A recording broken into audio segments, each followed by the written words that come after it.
नमस्कार दोस्तों, कल अभी बैंक निफ्टी की एक्सपायरी है। तो अभी हम ये देखेंगे कि बैंक निफ्टी कैसा परफॉर्मेंस कर रहा है, क्योंकि बैंक निफ्टी ने अच्छा खासा है ना, इस नीचे से जो ट्रेंड लाइन आ रही है इसका अच्छा खासा रिस्पेक्ट के लिए कि बैंक निफ्टी ऊपर की तरफ गई है और 52,000 के ऊपर उसने अच्छी खासी क्लोजिंग दी है हमें। ओके, 52 अभी 200 और इधर से जो ट्रेंड लाइन आई है और ये ट्रेंड लाइन है, ये हॉरिजॉन्टल लाइन है, इसको इसने रिस्पेक्ट किया है। ओके, 51,700 ये अभी सपोर्ट है। अगर इसकी तरफ अगर इधर टच करके सपोज कल इधर आता है, इधर की तरफ निकलता है ना, अच्छा खासा ऊपर की तरफ जा सकता है।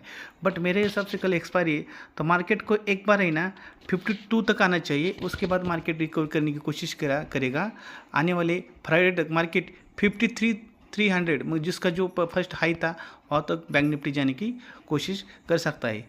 बट कल मार्केट हमें एक बार 52 के लेवल तक आने की कोशिश करेगा। अगर इसके नीचे आता है तो वो अच्छा खासा फिर